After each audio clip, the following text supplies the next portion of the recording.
Hai teman-teman, perkenalkan nama saya Holong Medisasari Pasaribu. Baiklah, pada kesempatan kali ini saya akan menjelaskan mengenai financial distress, di mana financial distress ini adalah tahap penurunan kondisi keuangan perusahaan yang terjadi sebelum adanya kebangkrutan atau likuidasi. Sebelum kita membahas lebih jauh lagi, mari kita lihat terlebih dahulu mind map dari materi ini.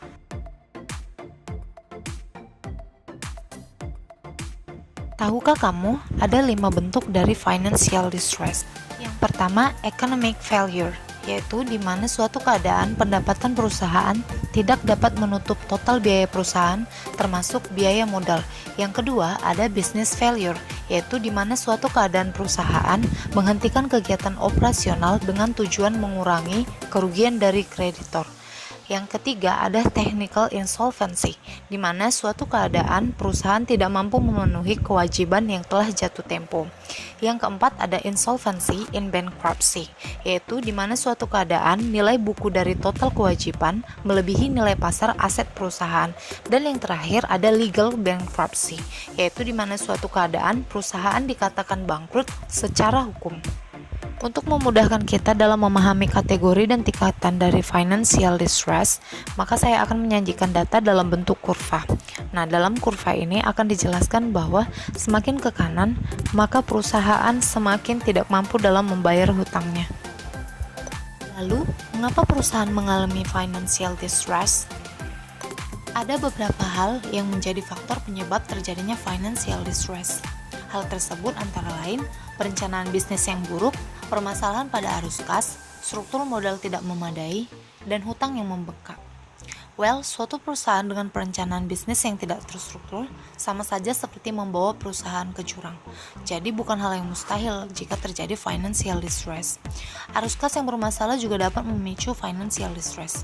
Hal ini terjadi ketika pendapatan yang diperoleh perusahaan tidak mampu menutupi semua biaya atau beban usaha yang timbul dari kegiatan bisnis tersebut. Faktor penyebab lainnya adalah struktur modal perusahaan yang tidak memadai. Sebagaimana yang telah kita ketahui, bahwa untuk membiayai kegiatan operasional perusahaan, maka dibutuhkan struktur modal yang cukup. Dan yang terakhir itu utang yang membengkak. Apalagi jika perusahaan tidak memiliki kinerja yang baik, tentu saja potensi ketidakmampuan membayar hutang semakin besar. Dampak buruknya, kreditur bisa saja menyita seluruh aset perusahaan. Kita sudah banyak bercerita mengenai apa itu financial distress. Saat ini saya akan menjelaskan mengenai modal rasio yang digunakan untuk memprediksi kebangkrutan dari suatu perusahaan atau yang kita kenal dengan istilah financial distress. Rasio keuangan sebagai prediktor financial distress. Laporan keuangan dapat dijadikan dasar untuk mengukur kesehatan suatu perusahaan melalui rasio-rasio keuangan yang ada. Kesehatan suatu perusahaan akan mencerminkan kemampuan perusahaan dalam menjalankan usahanya, distribusi aktivanya, keefektifan penggunaan aktivanya, hasil usaha atau pendapatan yang telah dicapai, beban-beban tetap yang harus dibayar, serta potensi kebangkrutan yang akan dialami. Altman Z-score. Yang pertama itu ada working capital to total asset. Semakin besar nilai rasio ini berarti semakin besar pula dana yang tertanam dalam aktiva lancar. Apabila aktiva lancar lebih kecil dari hutang lancar, maka hasil rasio ini akan negatif. Yang kedua ada rasio return earning to total asset. Semakin besar rasio ini menunjukkan semakin kecil ketergantungan perusahaan terhadap hutangnya.